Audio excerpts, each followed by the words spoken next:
Butterflies in the Lungs by Iñiguez. Characters: Emma, Prado. Sonia, Prado, Emilia's mom. TV woman, a reporter for the news. Don Hector, Alva, strict dad. Emilia Alva. Mia Alva, the man of tomorrow, Catholic, robber.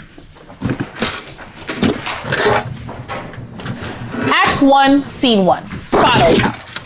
Albany night. Emma, the woman of the house, is giving birth to her daughter with the help of her sister. Sonia, the woman screams are heard. I still don't understand why you don't call a doctor, sis.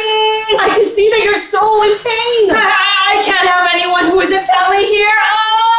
Something is coming with this girl. I can feel it. Something? What are you talking about? I don't know. Emma continues to push. She delivers the baby. Sonia hands Emma her baby. Hi, darling. Welcome to the world. Emma delicately lifts small butterfly-like wings that is coming out of her daughter's back. What is this? I knew it. You were beautiful. Wings, Emma? What did you do? I feel very tired. No, Emma. What the hell did you do? That baby is not human. For the love of God, really, what the hell did you do? Emma coughs blood, and Sonia notices blood coming out of the blanket that covers Emma's body. Sonia takes the baby and puts her baby into a basket. Emma, what happened? It's late, Sonny. Please take her home with you. Emma. Sonia sees a lot of blood on her hands. Emma closes her eyes. Emma, but please wake up. It's not time to sleep. Please. Emma, wake up. Please. Emma, please. Wake up, Emma. Emma, wake up. Please. Emma dies. Sonia takes some things to go out while the TV is still on and the baby cries. We are in Green Plaza, where the burned body of another mutant was found. The body has feathers and is apparently from a 20-year-old man. This is the oldest mutant found so far. Judge Peyton is still deliberating on his decision about condemning Federico Brown, the leader of the Son of Tomorrow, the radical anti-mutant group, for these killings. There have been reports of home invasions by the Sons of Tomorrow searching for more mutants. Scene 2, way to Alva's house. Albany night. Sonia carries a basket, shivering from the cold. You danced with the devil. I can't believe you did this to me. You were always very stupid. Sonia continues walking to Alva's house, but she falls into the floor and begins to cry. You were always a stupid woman. You cannot be normal. Sonia looks at the baby in the basket and takes it close to her. She turns the baby down and is searching for the wings. The baby begins to cry. This time, it could be different. Sonia, with tears in her eyes, takes one wing with her hand, ripping it off, and does the same with the other wing. The baby's back begins to bleed as Sonia weeps over her. But a little light illuminates from Sonia's face. What? This? I can't. I can't anymore. The wing starts to grow again. Sonia covers the baby with a blanket in the basket. I can't anymore. My lord, please let me know if this is the right decision. Because I can't feel her. I can't. I'm sorry, little butterfly. You are as beautiful as your mom. Don Hector is a wealthy hospital owner and will be able to take good care of you. She sits on the sidewalk by the door of the house next to the basket. I worked for him for a while, and I know that his heart has lots of love, and he will understand you. I do not want the sun of tomorrow to find you. I cannot protect you. I am the stupid one. I can't do anything. I hope you never think that your mom didn't love you. She wouldn't have wanted this. She was special. Like you. This is my fault.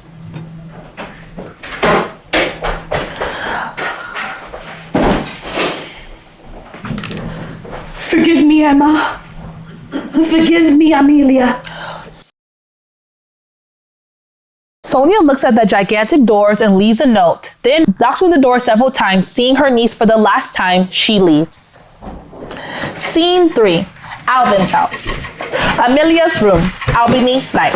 Amelia is 7 years old now. Don Hector is telling a tale to her for sleeping. Then the king opened the big doors, and behind him he found his happiness. A little butterfly baby in a basket. And that's how you arrived in this house. But who did leave me, Dad? Espera, mi hija. In the distance, I could see a beautiful fairy godmother with big wings. Gorgeous, hermosísimo, a golden dress. I could see how from the sky crystal stairs were going down, and the song of angels made my heart warm. And what happened after that? No. Colorín colorado. Esto cuenta está acabado. Go to sleep, baby. I'll teach you a new math class tomorrow. Really? No! You killed your daughter! The doorbell rings. You already know what you should do. Come on. Dad, but I don't like it. It's too dark. It's for your safety. Come on. It won't be that bad. It'll be quick.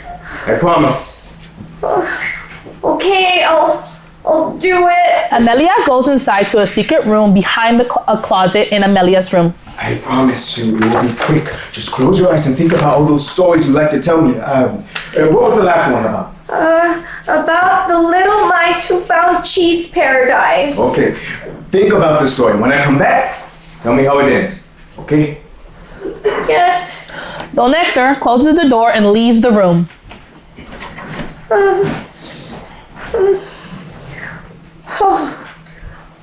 Once upon a time, there were 3 little mice. One was very dreamy and always had crazy ideas like those of a place made only of cheese. The other was the smallest of the 3 and was very afraid. He feared that if the moon was made of cheese, someone would eat it. And then the nights would be pure darkness. The 3rd mouse was the oldest. He loved the other 2 mice very much and took care of them. There were times when the mice couldn't explore the world because the oldest one was afraid of the dangers that lurked outside. One day, the dreamy mouse found a map. Amelia hears a sound into the walls and squeezes her eyes tighter. The map promised to take him to a cheese-only paradise like he had always dreamed of. The sounds are louder and closer. There are squeaking rats. But the oldest mouse said that it was nonsense and that if he followed that map, along the way, he would find many cats that wanted to eat him. Some rats appeared and began to climb Amelia's leg. She begins to move her arms, trying to free herself. The mouse wanted to know what was beyond, but he felt tied and Dad! Don Hector comes running with the dart. The rats disappear. It's done. I'm back. I'm here. I'm in. A baby cries.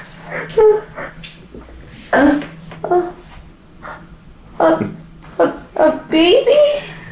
Yeah, they left her at the door. He takes Amelia outside to the sofa where there's a basket with the baby. Did you buy a baby?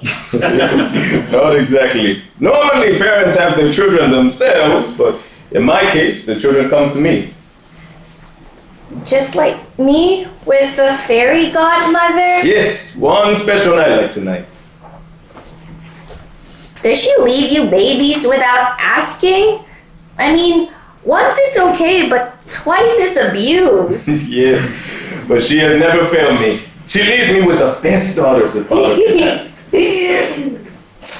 I will be the best sister a baby can have. Of course you will, my little butterfly. And what's her name? Well, with you, the fairy left me with a note with your name, but she didn't leave anything here, so that would be our choice. Little Mouse. It may be a fun nickname, but she must have a real name. Oh. What do you think about Mia? Mia? Mia. Mia. Mia. Mia. Yeah, I like it. Scene 4, 7 years later. Amelia in Mia's room, Alba's house, Albany, night. Mia starts kicking and screaming. No, I don't want to go. Amelia wakes up and goes to her sister. Mia, are you okay? No, I don't want to go. I'll be good. Mia. She gets scared and starts shaking her. Mia, wake up. It's just a dream. Mia wakes up crying and sees her sister and she hugs her. I had a nightmare with the rats in the room and they bit us and Dad wasn't there. It was just a dream. Little mouse, let's go back to sleep. I can't. I don't think I can. What if you tell me a story? You never finished telling the story of the little mice. You can always fall asleep before I finish telling it. Well, tell me, please. Starting with the part where they're fighting with the cheesy mouse. Okay, little mouse. Mia settles with the blankets on her bed. It seemed that everything was over. The dreamy mouse had been devoured by Cheesy Cat. And then the smallest mouse, disobeying the oldest mouse and breaking all his fears, approached the stomach of the beast and began to talk to the dreamy mouse. While Amelia tells the story, the moonlight comes through the bedroom window and reflects on her wings, creating a beautiful play of lights on the bed. Mia sees this, feels calmer, and begins to go to sleep. The little mouse said, "Come on, Dreamy! You can get out of there! You always find a way! I'm here for you! Let's go!" At that moment, the cat tried to catch the smallest mouse, but the little mouse swerved the cat's paws and continued saying, "Come on, Dreamy! It's a cheese cat!" He then bit the cat's paw, exclaiming, "It's delicious!" Amelia sees that her sister has fallen asleep. She sees her sister and smiles at her. The room is just cheese, and the mice are mice, little mouse. I wish I could eat your problems. Oh, this is my fault. If I were normal, you wouldn't have to see me going into that secret room. I must leave my family alone. Amelia gets up, goes to the bookcase next to her bed, and grabs a book and sits on her bed. The truth is that the story never ended, nor do I know what the ending is. She sees her sister for a moment and returns to writing. Dear Diary, I'm worried about Mia. She had another nightmare today. She is too little to understand why my dad locks me in the secret room, and in fact, even I don't understand it. He always tells me about the magic that this world hides. He tells me about the children who can visit candy houses, those who climb routes to the palace of giants, and those who defeat dragons. But he's afraid that something will happen to me, which doesn't make any sense because my wings are big and strong, and my heart is brave.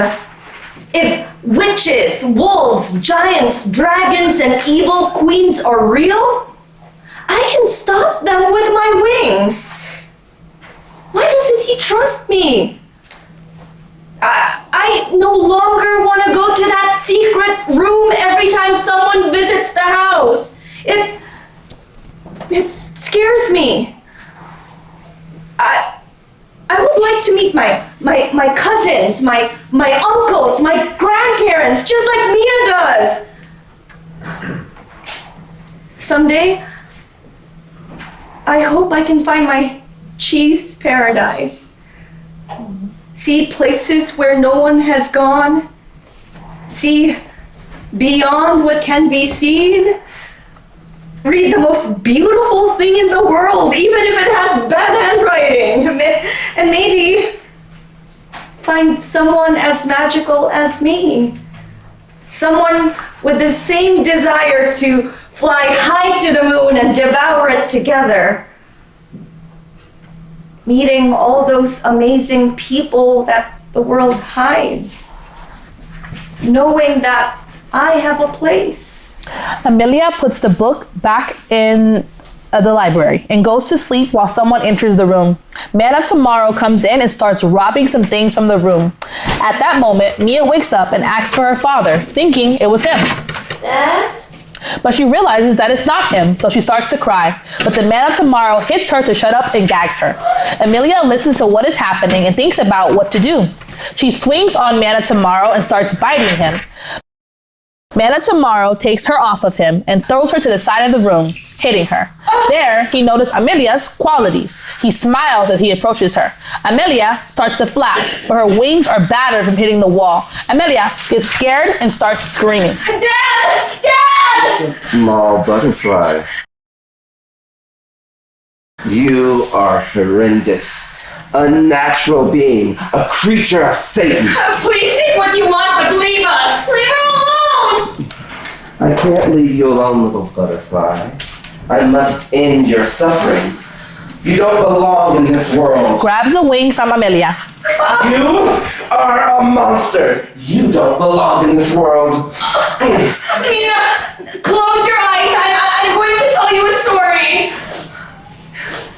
I am going to purify you. I'm going to make you normal.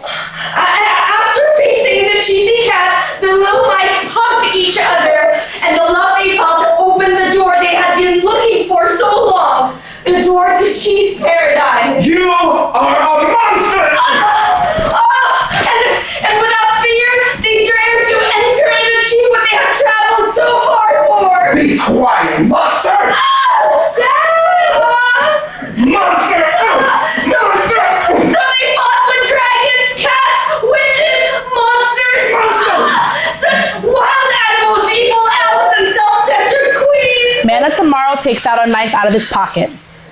Monster, now I must remove sin from your body, undo your body's creation of evil, and remove your innocent soul. The path that the older mouse told them was very dangerous. Monster, purify your soul, rot this evil body. But they could handle each of those evils to get there. In the name of the Son of Tomorrow, undo this evil! Undo the unnatural, the inhumane, the inhuman, the impurity! Crossing the great door, in which they found what they longed for. In the name of the Son of Tomorrow, give peace to this soul trapped in this beast, purity to this heart. Freedom. Man of Tomorrow opens the window and throws himself out. Mia opens her eyes and approaches her sister. Mommy? Mommy? Come on, stop, the bad man is gone. Mommy? No, don't play, stop. Amelia, wake up. It's not funny anymore.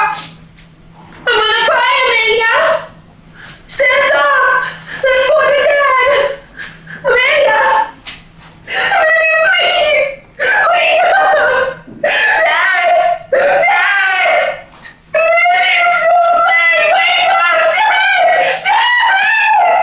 Nectar comes running. Scene 5, Alva's house, New York City night. Mia, with some flowers in hand, and Don Hector, both dressed in black, enter the living room. I read her diary. Don Hector sees his daughter without understanding. What? Why were you taking her to the room? She just wanted to go out and see the world and meet family. I hate her. So that things like this would not happen. And now she'll never be able to see anything. Don Hector grabs a photo from his wallet. Didn't want to lose her like I lost them. They were my wife and daughter before Amelia arrived. Mia grabs the photo. I lost them in a car accident. My world broke up without them, but very shortly after, your sister showed up at my door. At that moment, I didn't even notice her wing. She looked so much like my estrellita that I felt like it was a new opportunity. I didn't want to ruin her this time. I didn't want anyone to take her away from me again, but I knew that people wouldn't see her with the love that I did. I knew that the beauty of her being would be despicable to others, and I couldn't lose her. I lost her all the same. Scene 9, Pantheon, Albany Day. Mia and her father are doing a farewell ceremony for Amelia. Don Hector sees Sonia in the distance and goes to her. Espera, mija, I'll be back. Sonia tries to run but trips over a grave. I knew you were the fairy godmother. The god? What? I mean, I saw you when you left Mia. Her dad was a mutant. I was afraid she was too. But she is your daughter, Sonia. You can come and know her if you want. Cannot, Hector. That's why I left them with you. You and Emma were always strong and more courageous than me. They can't. This is not for me. It can be. They return together to Amelia's grave. My sister was always my role model. She was so beautiful and dreamy. She had the power to take away my fears. Every time I had a nightmare, she told me a story, and her wings snuggled me until I forgot everything. She wanted to explore and always found beauty in things that we all considered horrendous. She made me friends with a snail. There was no one like her.